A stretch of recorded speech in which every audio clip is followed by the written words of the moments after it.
Amado Dios, en esta hora, Señor, te agradecemos. Tú eres digno, Señor, de recibir gloria, honra y alabanza, Señor, de tu pueblo, de tus hijos.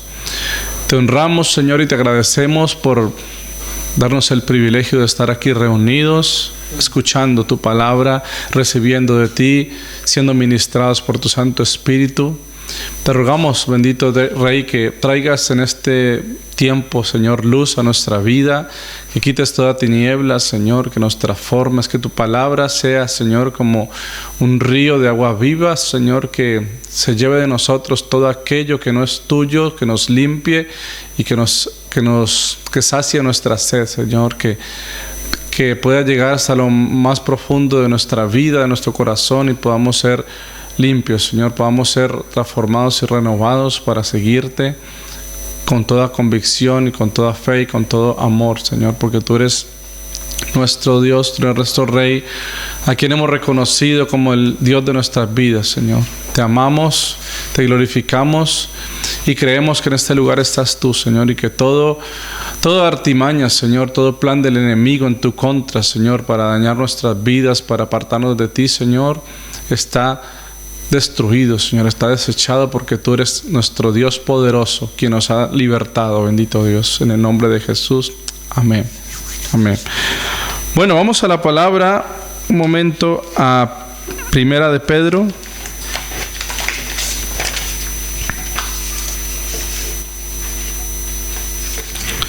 Primera de Pedro, capítulo 1.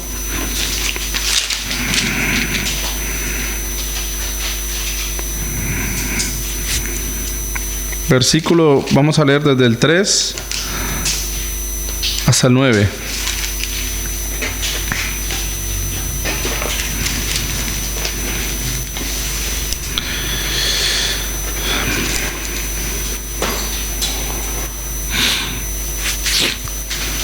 Hoy voy a tocarte un tema un poco, ¿cómo podría decirlo? Es difícil de entender y difícil de comprender, pero yo creo que el Señor nos da luz, y pues cada uno, espero que pueda, de parte de Dios, tomar la luz del Señor también para ponerlo en obra en su vida. Puede haber gente que por temor no lo haga, pero yo creo que el Señor quiere traer libertad a nuestras vidas, a nuestros hogares, a nuestros corazones, y quiere glorificarse. Y pues muchas veces no le permitimos, por el temor que hay en nuestro corazón, al hombre. Dice 1 Pedro capítulo 1 versículo 3: Bendito el Dios y Padre de nuestro Señor Jesucristo, que según su grande misericordia nos hizo renacer para una esperanza viva por la resurrección de Jesucristo de los muertos, para una herencia incorruptible, incontaminada e inmarcesible, reservada en los cielos para vosotros, que sois guardado por el poder de Dios mediante la fe, para alcanzar la salvación que está preparada para ser manifestada en el tiempo postrero, en lo cual vosotros os alegráis, aunque ahora por un poco de tiempo, si es necesario, tengáis que ser afligidos en diversas pruebas, para que, sometida a prueba vuestra fe, mucho más preciosa que el oro, el cual, aunque perecedero, se prueba con fuego, sea hallada en alabanza, gloria y honra cuando sea manifestado Jesucristo, a quien amáis sin haberle visto, en quien creyendo, aunque ahora no lo veáis, os alegráis con gozo inefable y glorioso, obteniendo el fin de vuestra fe, que es la salvación de vuestras almas. Por una parte, yo creo que hay que tener claro, y en la mayoría lo tenemos claro, que el fin de nuestra fe es la salvación. Cada uno de nosotros está siguiendo este camino en Dios, porque Dios nos ha prometido que vamos a estar con Él y que no vamos a ir a condenación, sino que vamos a ser salvos. ¿Por qué? Porque por medio de Jesucristo tenemos esa salvación, porque hemos creído en Él. Y hay algo muy bonito que dice en la palabra, que muchas veces nosotros no lo pensamos, ¿no? Pero que si es por dar un poco de crédito a cada uno, es esto que dice: a quien amáis sin haberle visto. Yo no he visto a Jesús físicamente. Yo le creo aunque ahora no lo vea. Y todo esto lo hago ¿por qué? Por fe. Yo sé que hay muchas evidencias históricas, muchas evidencias que demuestran que Cristo existió, y hay muchos relatos, hay muchas biografías donde se habla de Jesús, donde se habla de su ministerio, y pues todo lo que conocemos más profundamente es por la palabra de Dios. Entonces, al yo haber escuchado, lo que me impacta del poder de Dios es que ha transformado mi vida. Porque uno puede escuchar hablar de alguien, pero puede decir, mira, qué bien lo que ha hecho esta persona, o qué mal, pero no impacta tu vida, o eso que ha hecho esa persona no cambia en nada, ¿no? Tu forma de pensar o tu forma de mirar las cosas.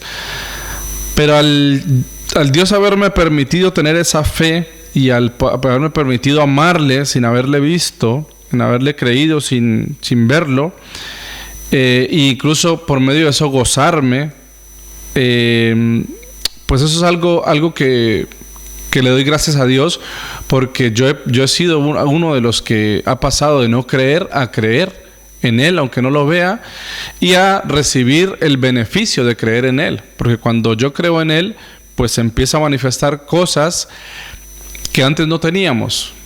Se empiezan a manifestar cosas en nuestra vida y podemos empezar a ver cosas que antes incluso éramos faltos de ellas, y es el verdadero amor. El verdadero amor de Dios en nuestras vidas, y eso hace que nosotros podamos pensar de una manera diferente, podamos ver nuestra vida, nuestro propósito de una manera diferente, y dejemos de ir en pos de cosas que no tienen valor, que no tienen ningún fruto, ¿no?, en esta vida. Siempre lo recalco que muchas veces y en algunas ocasiones hemos ido detrás de un pensamiento o de personas que hablan de Dios, pero que en algunas ocasiones lo hacen con el fin de obtener algo a cambio, ¿no?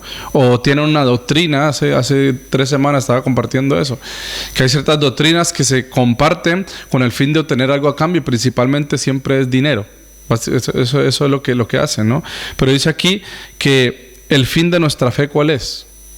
La salvación de nuestras almas. Sí, para que lo tengas claro. El fin de nuestra fe es la salvación. No hay otra cosa. Y que por medio de esa salvación, de esa seguridad en esa salvación, yo pueda también llevar a otro a que conozca de Dios. Aquí viene la parte complicada. Vamos a mirar en Mateo capítulo 10, versículo 34.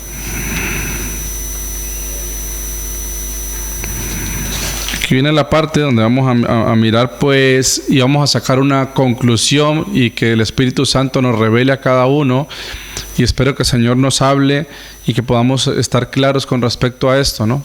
Que no sea un pensamiento mío, sino que sea algo de Dios.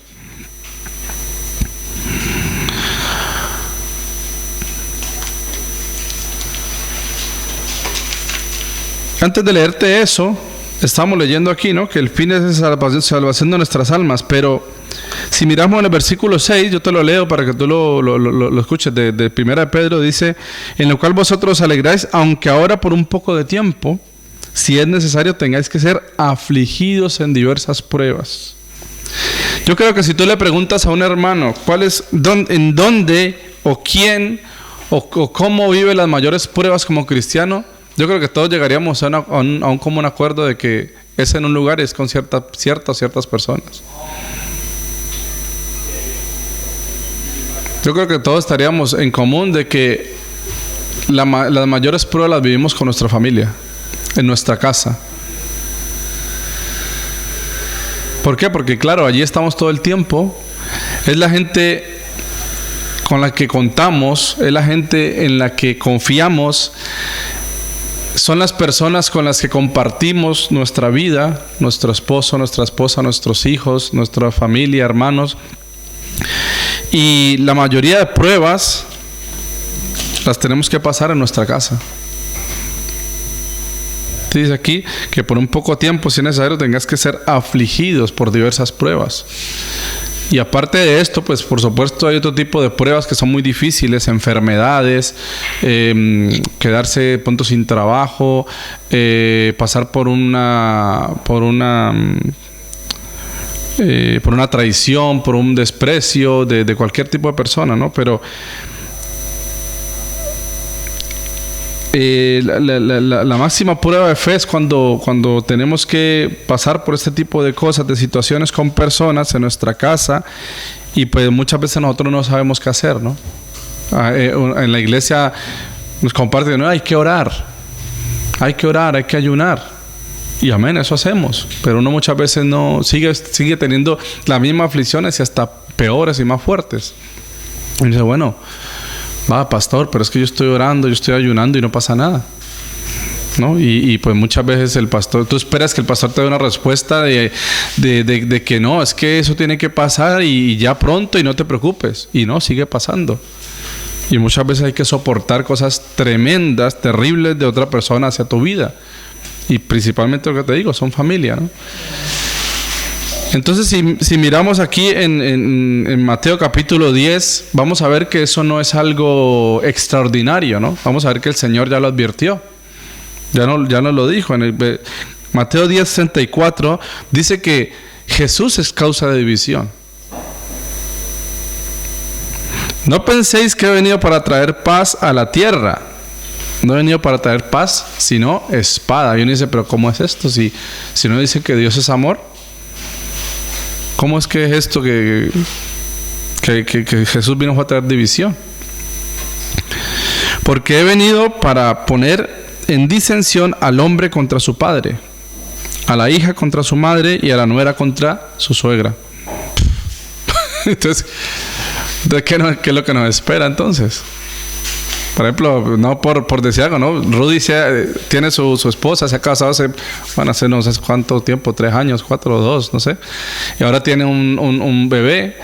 Y luego aquí en adelante, pues tiene que... O sea, la idea es compartir su vida con su esposa, su hijo y otros 2 que vendrán, no sé. Y aquí compartir con la familia de ella compartir con su familia. Y pues en esto, tratar de compatibilizar todo, ¿no? Y uno no quiere que en su casa hayan problemas. Pero, ¿qué me dices tú cuando un hijo crece, tiene 14, 15 años y empieza a conocer su vida, a ver que puede hacer cosas ya solo, que no necesita a sus padres para hacer cosas, y empieza a ser desobediente, empieza a querer muchas veces levantarse delante del padre o la madre, a no dejarse pues que le controlen o que le guíen? Y en el colegio, porque todo eso lo empiezan a aprender afuera, ¿no? Entonces, cuando tú vienes a tu casa y conoces al Señor y vienes a tu casa con tu familia y ellos no conocen, pues claro, empiezas tú a hablar de una forma que antes no hablabas, empiezas a comportarte de una forma que antes no lo hacías. Y pues más también cuando pasa que tú ya conoces al Señor y estás con una persona que no conoce de Él. Y a pesar de todo eso, te metes con esa persona. Entonces, lo que debes esperar de eso es problemas. Hombre, y que uno con una persona que comparte su vida y que busca de Dios, uno espera no tener problemas. Espera que todo vaya sobre ruedas. Pero, aunque Dios está ahí, está el carácter de cada uno, del ser humano, y pues en muchas ocasiones hay discusiones, y si no se somete a Dios todas las decisiones, pues vienen todos los problemas. Pero yo creo que no es ajeno a cada uno de nosotros esto, ¿no? De que Jesús causa división, de que el buscar a Jesús, el vivir para Él causa división, el ir a la iglesia causa división, el que haya un ayuno, el que haya una vigilia, el que te diga mi hermano, vamos a vigilia, ir a esa vigilia puede causar división, porque tú vas a ir y la otra persona, mira, ¿que para dónde vas? Voy a la iglesia, tal cosa. Ah, que ya te vas a ir con el pastor, que ya te vas a ir con no sé quién. Pero ellos sí pueden salir y si llegan tarde a la casa y ya tú no les puedes decir nada. Ellos tus hijos pueden hacer lo que sea, pueden meterse en un vicio, pueden meterse en deuda, lo que sea, y tú les dices algo y ellos buscan la manera de hacerte sentir mal, ¿sí? Y muchas veces uno se queda callado por testimonio, ¿no? Entonces yo digo, ¿esto debe ser así? Bueno, yo estoy mirando la palabra, ¿no? A ver qué dice la palabra. Dice en el 37, el que ama a padre o madre más que a mí, no es digno de mí. El que ama a hijo o a hija más que a mí, no es digno de mí. Y el que no toma su cruz y sigue en pos de mí, no es digno de mí. El que halla su vida la perderá, y el que pierde su vida por causa de mí la hallará. Entonces aquí ya empezamos a ver algo de luz con respecto a esto, ¿no?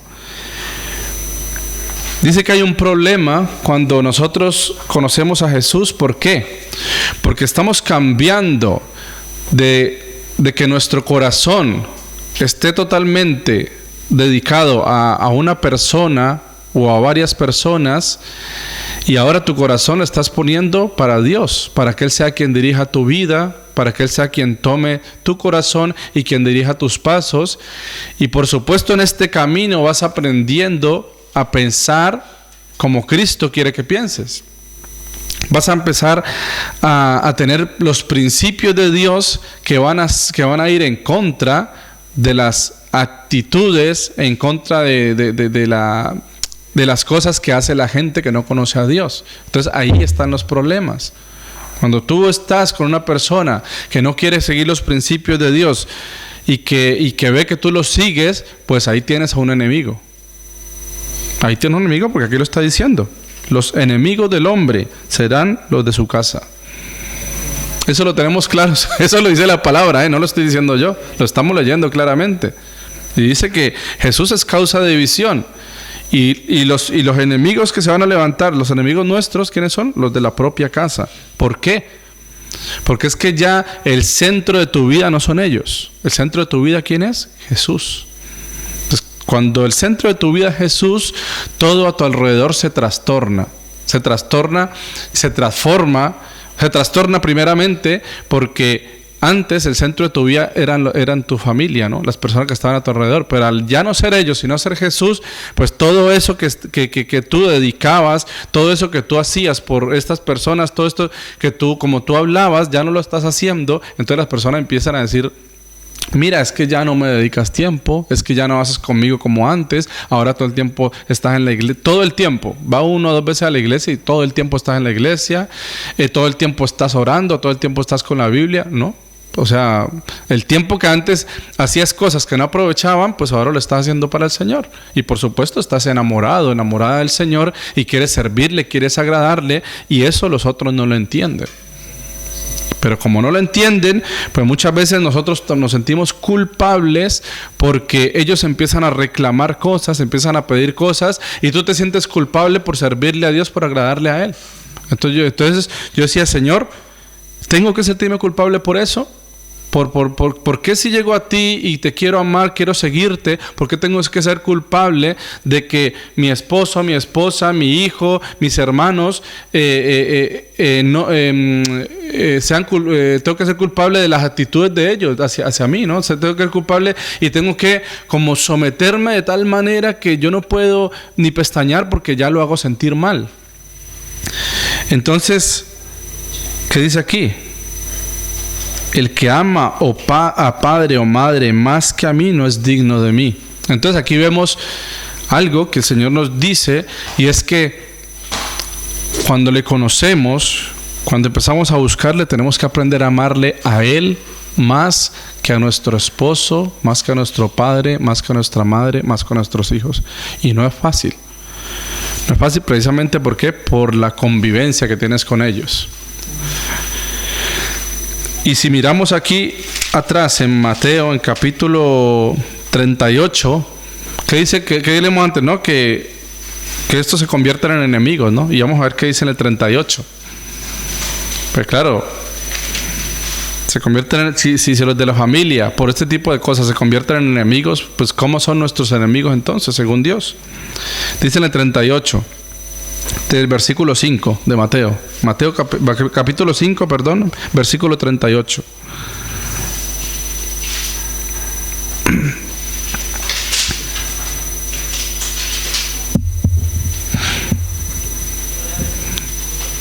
¿Qué es lo que diría por ahí alguien en la carne o alguien que no conoce a Dios? Dice el 38. ¿Oíste que fue dicho? Ojo por ojo y diente por diente. Pues si este te hace esto, tú también. Y muchas veces nosotros lo hemos dicho. Pero eso que en la carne. Pero ¿qué dice aquí? Yo os digo, no resistáis al que es malo. Antes, a cualquiera que te hiera en la mejilla derecha, vuélvele también la otra. Entonces, ¿qué quiere decir? ¿Que yo tengo que aguantarme todo? Vamos a ver. 40.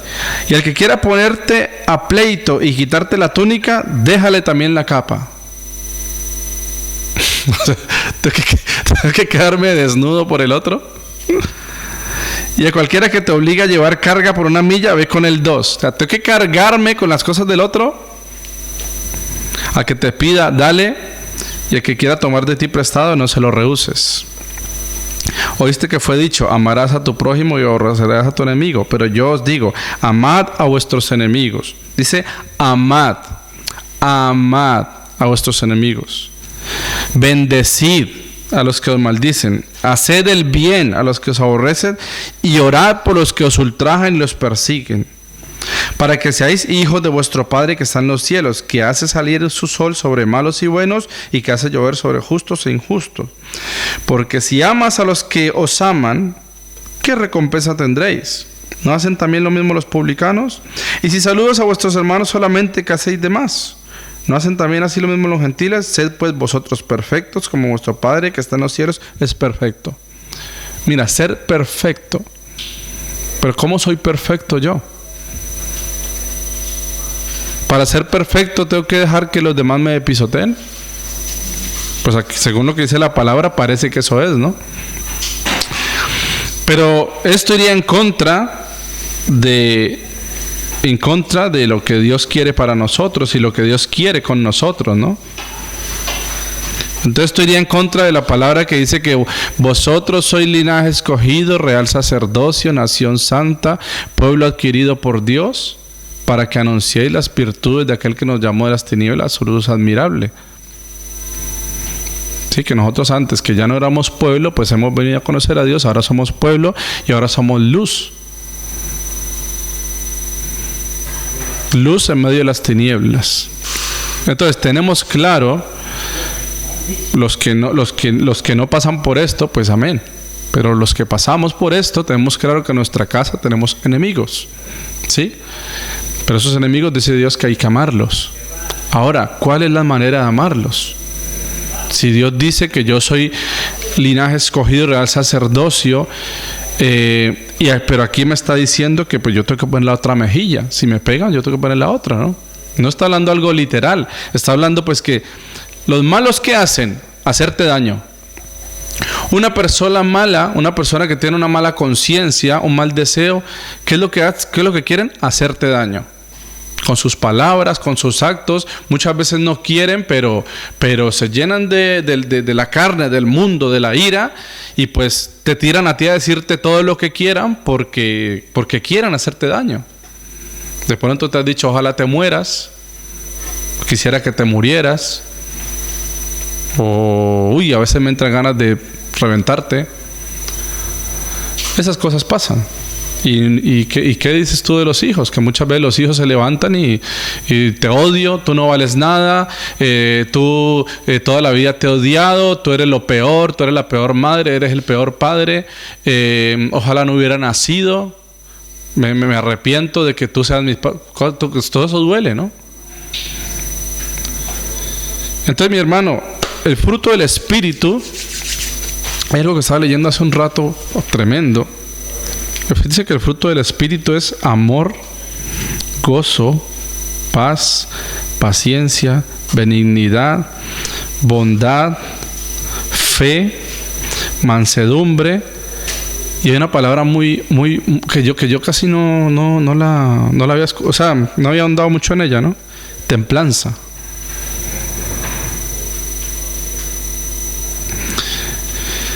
Y está leyendo de la templanza, aquí algo que dice, En su uso moderno es definida como moderación, autocontrol voluntario. Por lo general se describe en términos de la abstención voluntaria de hacer algo que es perjudicial.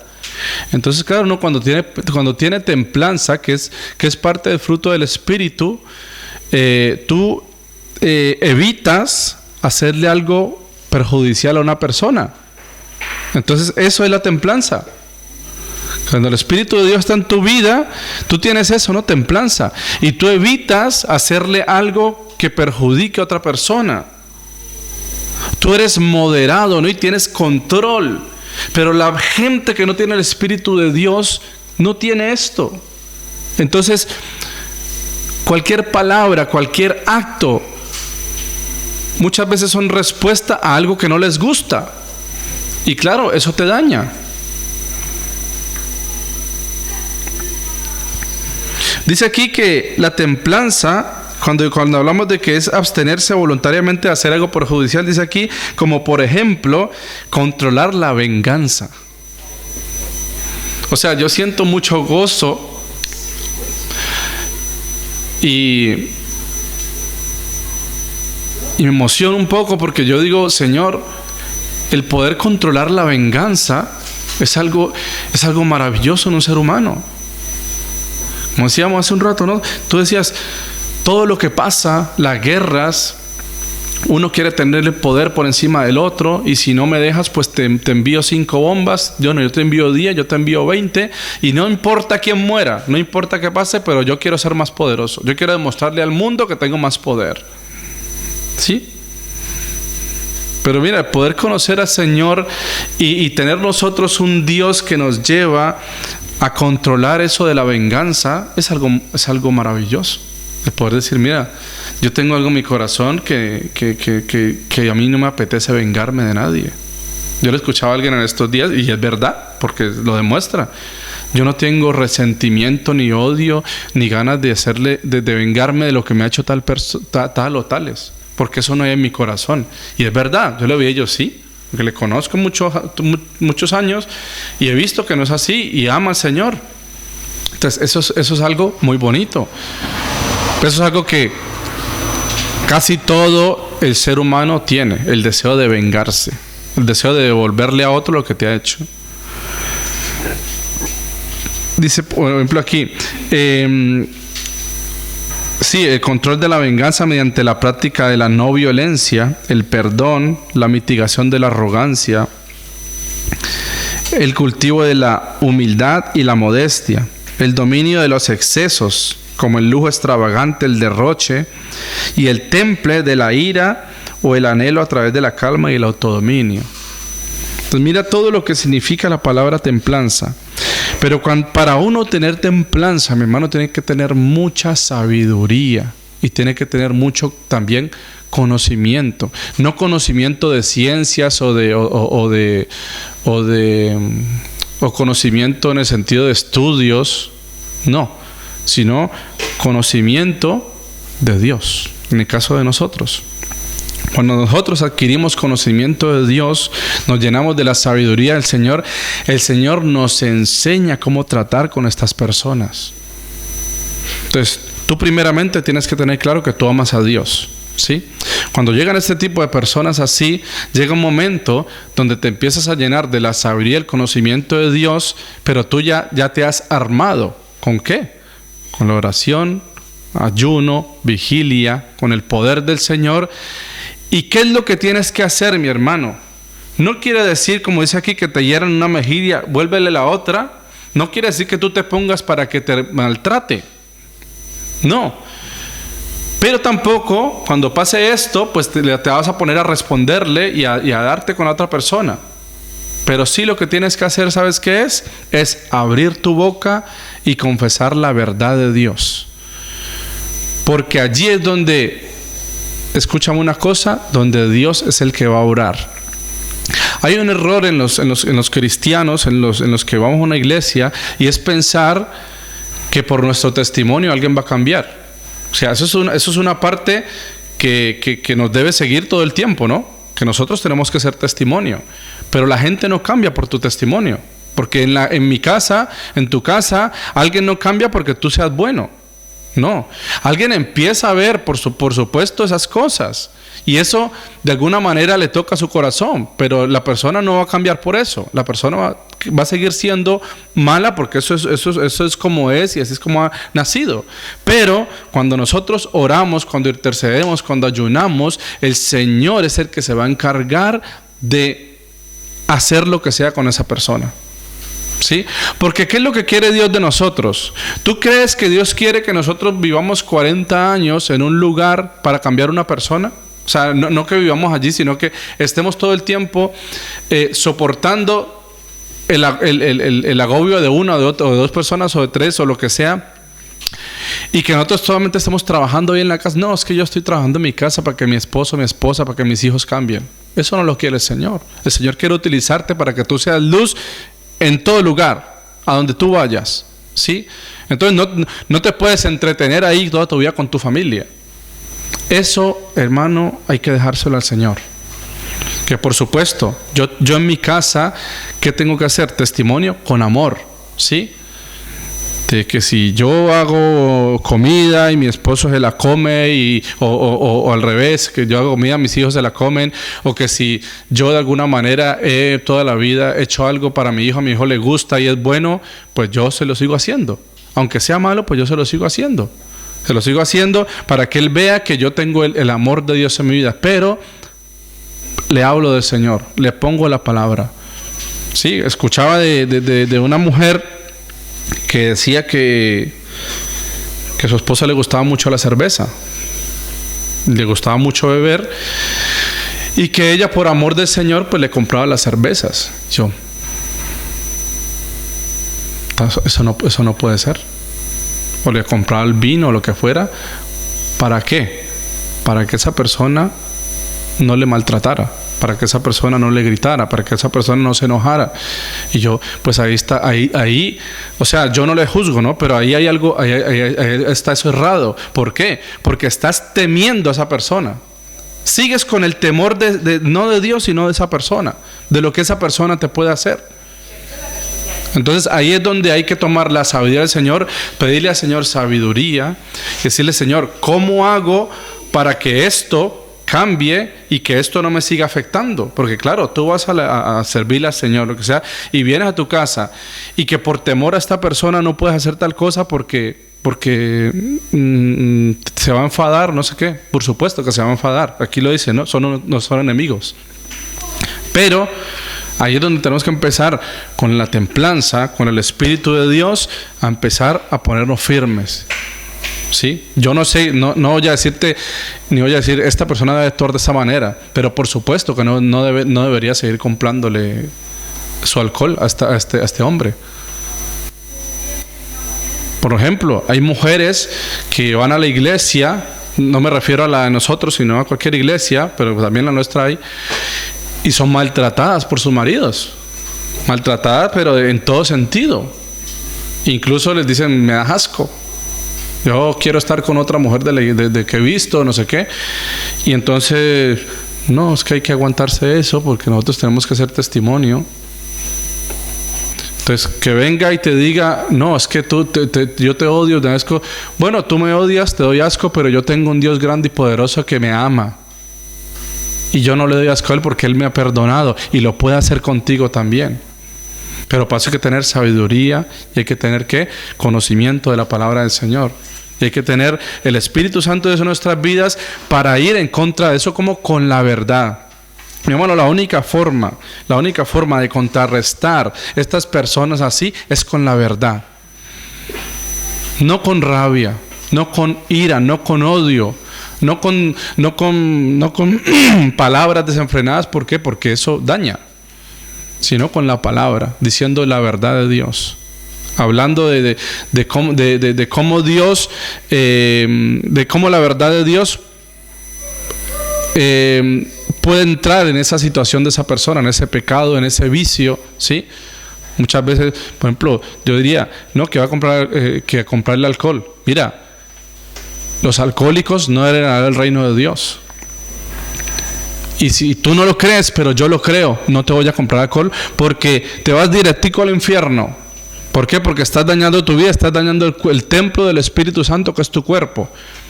Y que eso te lo digo porque yo lo sé, pero en este momento tu cuerpo está siendo ya preparado para irse para el infierno, para irse para la condenación. Y todo eso con la palabra. Parece a veces difícil, ¿no? Uno hablarle a una persona así. Porque dice, uy, pero yo cómo voy a hablar a esta persona así si apenas le hablo ya revienta, y apenas le hablo me dice 5,000 cosas y me da vuelta. Pero mi hermano, entonces ¿qué hacemos? No tenemos el Espíritu de Dios en nuestra vida, no tenemos la verdad en nuestro corazón. Yo sé que no es fácil, pero hay que empezar a hacerlo. Hay que empezar y no intentarlo. Hay que empezar a hacerlo, pero sin contiendas. Mira, aquí dice en el versículo 16 del capítulo 10, dice cómo va a ser la gente con nosotros, ¿no? He aquí, yo os envío como ovejas en medio de lobos. Sed pues prudentes. Entonces, por eso te digo que el Hijo de Dios tiene que tener mucha sabiduría y mucho conocimiento para enfrentar. En la iglesia muchas enseñanzas no nos enseñan a enfrentar, mi hermano, sino que nos enseñan simplemente, no, es que tú ayuna, ora y quédate allí y ya está. Por supuesto, Dios es el que transforma, el que cambia, el Espíritu Santo, pero tú también tienes tu parte. Y tu parte no es quedarte ahí agazapado. Tu parte es levantarte con convicción y empezar a declarar la verdad, convencido de que Dios es el que está hablando. Muchas veces decimos, uy, qué tremendo como ese pastor, esa autoridad que tiene de estar ahí, o ese hombre de Dios, cómo habla,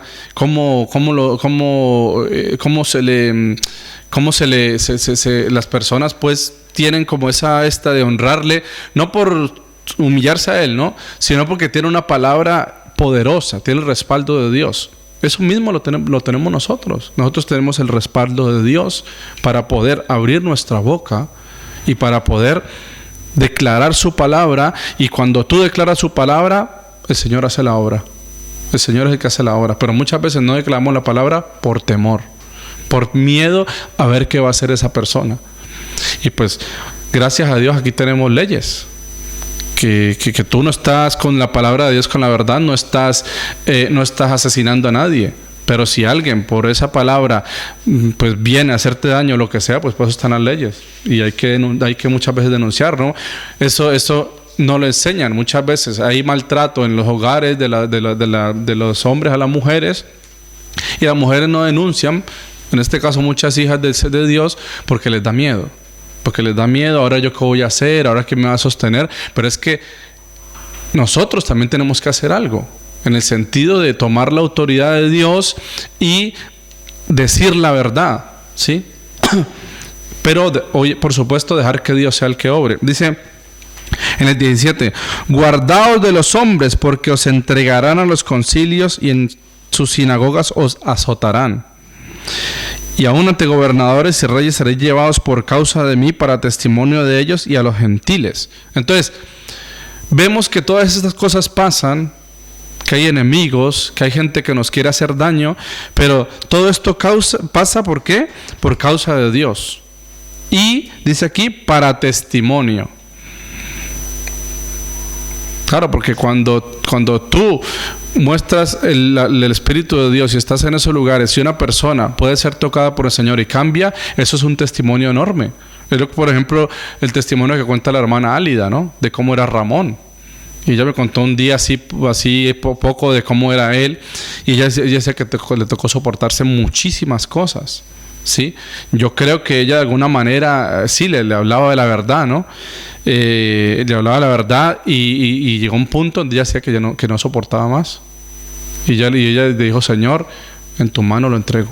Ya haz tú, porque claro, quería ella actuar en sus fuerzas. Nosotros no podemos actuar en nuestras fuerzas. Y actuar en nuestras fuerzas, ¿qué es? Vivir con temor. Yo te comparto esto no por tu vida, porque yo no sé tu vida cómo es. Voy a conocer alguna cosa. Esto igual ya lo traía para compartirlo, pero te lo comparto para que tú también en la iglesia puedas, o que cuando haya una persona pasando esto con sabiduría puedas decirle, mira, si tú quieres que este enemigo que está en tu casa pueda ser tocado por el Señor, primero tú tienes que tener la convicción de Dios, tienes que tener la fe, tienes que tener el conocimiento de la palabra, pero tú no te puedes ir y no, es que yo voy a la iglesia y ya me voy a enfrentar. No, porque te vas a enfrentar en la carne, te vas a enfrentar en tus propias fuerzas. Entonces, cuando hay gente que es tan dura, pues necesita alguien duro delante. Pero esa dureza no es con fuerza, sino con el Espíritu de Dios. Pero para eso hay que tener mucha convicción, hay que tener mucho conocimiento de la palabra y reconocer y entender que nosotros no tenemos por qué tener temor, porque el temor no es de Dios. Tenemos que tener ¿qué? Amor. Pero el amor viene de Dios y el amor hace que tú puedas tener el Espíritu Santo del Señor y puedas enfrentarte a estas cosas con el poder de Dios. Y dice en el 20, porque del versículo 10 del capítulo 10 de Mateo, ¿no? Porque no sois vosotros los que habláis. ¿Entiende esto, mi hermano? Que no somos nosotros, sino el Espíritu de nuestro Padre que habla en nosotros. Dice aquí, mira, el hermano entregará a la muerte al hermano, y el padre al hijo, y los hijos se levantarán contra los padres y los harán morir. Y eso lo vemos, lo escuchamos y nos pasa en nuestras casas, que en las mismas peleas, discusiones que nos quieren incluso matar o nos dicen, te vas a morir, te voy a matar. Mira, seréis aborrecidos por causa de mi nombre, mas el que persevere hasta el fin, este será salvo. Cuando os persigan esta ciudad, huid a otra, porque de cierto os digo que no acabaréis de recorrer todas las ciudades de Israel antes de que venga el Hijo del Hombre. Entonces, mi hermano, con esto yo quiero animarte, darte fortaleza, pero que sobre todo pidas mucha sabiduría a Dios. El viernes tuve el privilegio de estar en una vigilia en la iglesia y estuvimos orando por nuestros familiares, ¿sí? Pero pues el Señor me ha estado en este tiempo hablando acerca de esto, porque en muchas ocasiones yo he querido actuar en mis fuerzas. Y he dicho, no, es que yo creo que con mi testimonio esta persona...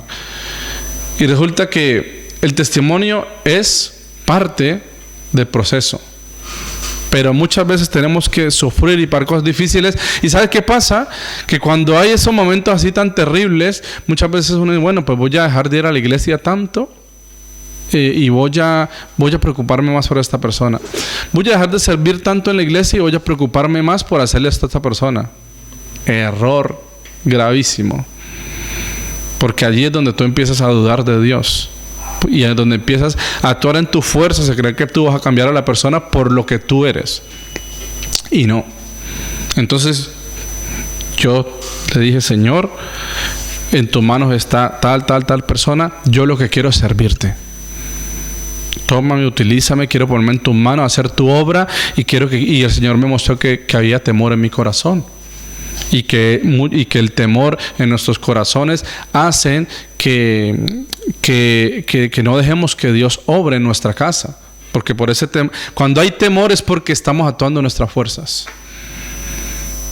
Porque el temor es algo que hace que tú te paralices, y precisamente te paraliza porque tú eres el que está actuando, no Dios. Pero cuando Dios actúa hay libertad. Y cuando hay libertad, el Espíritu Santo se mueve y Él es el que hace la obra. Y a veces va a ser difícil lo que veamos que pasa en nuestra familia, en nuestros familiares o en personas que amamos mucho, pero y te cuento ya con esto termino. En nuestro hermano Diego en la iglesia, que nos estuvo contando el martes el testimonio, estaba muy afligido, muy triste. Estuvimos ahí, él llorando, nosotros ahí emocionados por su situación. Su padre estaba en Colombia y él estaba aquí, y su padre falleció hace 2-3 meses. Y él me decía, mi padre era católico. Y yo cuando hablaba con él no me reconocía nada de lo que yo le decía, ni el perdón, ni nada. O sea, yo le decía, papá, te tiene que perdonar, no sé qué. Yo no, bueno, al contrario, totalmente. Y llegó un momento donde él empezó a escucharle. Empezó a ver, porque él le declaraba la verdad todo el tiempo. Él no tenía mala relación con su padre, pero sí había muchas cosas en su familia que pues él deseaba que cambiaran para que su padre conociera al Señor, ¿no? Y entonces ya llegó un tiempo donde el padre empezó a reconocer al Señor, empezó a cambiar, empezó a ir a la iglesia, y un mes antes o algo así se bautizó, antes de morir. Entonces él nos decía pues cómo eran las actitudes de su padre, y cómo cuando tuvo la oportunidad de estar ahí con él los últimos 10 días, cómo el Señor le había cambiado en su mente, en su corazón, en su forma de ser. Y decía él, y pues yo me voy con la... A ver, a mí lo que yo me di cuenta, me dijo él, es que yo le dije al Señor, te lo entrego. Entonces cuando yo le dije al Señor, te lo entrego, que porque yo le decía al Señor que por qué se lo había llevado, decía Diego, entonces el Señor le dijo, no me lo entregaste, tú me lo entregaste. Entonces, si nosotros le entregamos nuestra familia al Señor, por eso dice que tenemos que amarle más a Él y dejar que Él obre. Porque a veces nos parece a nosotros que lo que hace el Señor como que está mal, ¿no? Pero el Señor es el que tiene el control. Muchas veces un familiar se puede enfermar, puede morir, pero en medio de esto no tengas miedo de decirle al Señor, te lo entrego. Y no tengas temor de abrir tu boca, decir la verdad y de servirle al Señor, ¿sí? Pero eso que dice con prudencia. Todo hay que hacerlo con prudencia, con sabiduría, ¿sí? Tampoco desbocados ahí, voy para la iglesia y me olvido. No, porque, hombre, yo tengo mis compromisos con esta persona, ¿sí? Tengo mis deberes y pues tengo que cumplirlos. Hay que cumplirlos, pero ya llega un momento donde pues con conocimiento, con sabiduría, si sé que esa persona de alguna manera me está haciendo daño, pues lo reconozco, lo miro y empiezo espiritualmente y en el Señor empiezo a ir en contra de eso. Y también que el Señor me dé sabiduría para con palabra abrir y declarar la palabra y que el Señor por medio de la palabra sea que traiga convicción, ¿sí? Muchas veces he escuchado que dicen, no, es que la palabra tiene poder. ¿Pero qué palabra? La palabra de Dios es la que tiene poder. No cualquier palabra por ahí que diga cualquiera, porque yo digo, no, es que Dios te va a prosperar. Eso no es de Dios. O sea, Dios si tiene prosperidad, y yo te voy a hablar a una persona que Dios le va a prosperar, es en su alma, en su vida, en su relación con Él, no en dinero. Porque vemos aquí que el propósito de la fe no es el dinero. El propósito de la fe es la salvación. Así que, mis hermanos, vamos con esta convicción. No es un camino fácil, lo estás mirando. No es algo que se pueda mirar a la ligera. Pero si quieres y que Dios tenga el control y empiece a actuar, pues hay que hacerlo como lo dice la palabra, ¿no? Entendiendo que viendo a nuestra familia con amor, pero viéndole pues que cuando se ponen de esta manera es porque son enemigos de Dios. Y pues por supuesto, al ser enemigos de Dios, porque están con su vida pues en las manos del enemigo, en las manos de Satanás, están dejados de utilizar por Satanás. Amado Dios, Señor, te damos gracias, te damos gloria y honor, te bendecimos, Señor, por esta palabra. Padre, te rogamos que nos ayudes, que nos dé fortaleza, Padre, que levante nuestras manos, Señor, que nuestra rodilla la fortalezca, Señor. Padre, estamos en una continua guerra, estamos en un continuo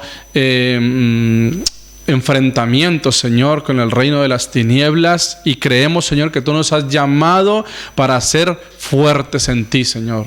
Creemos que tú nos has llamado para levantarnos y para hacer tu obra, Señor. No es fácil, Señor, pero si te reconocemos, si creemos que estamos del lado del poderoso de Israel, Señor, iremos, Señor, y proclamaremos tu gracia, tu amor, tu poder, y tú serás quien haga tu obra, bendito Rey. Aquí estamos, Señor, míranos.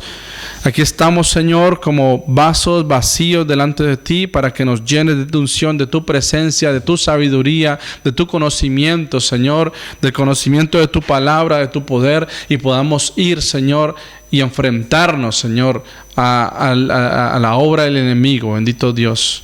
Sabemos que nuestra lucha no es, Señor, contra carne ni sangre, sino contra principados y contra potestades, Señor. Queremos en esta hora, bendito Dios, fortalecernos y ceñirnos de toda la armadura de Dios, Señor. Ceñir nuestra mente, nuestro corazón, Señor, nuestros lomos, Padre, nuestros pies, nuestras manos, y llevar, Señor, la espada que es la palabra, bendito Dios. Tenemos la palabra que es la verdad.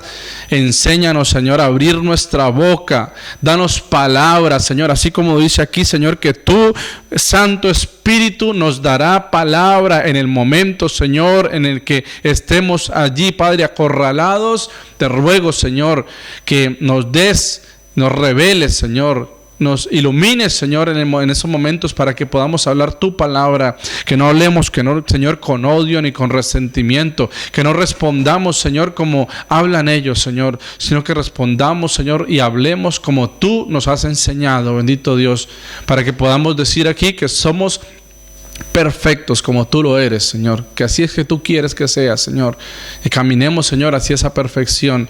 Gracias, Señor, te damos por la convicción de lo que somos en ti, Señor.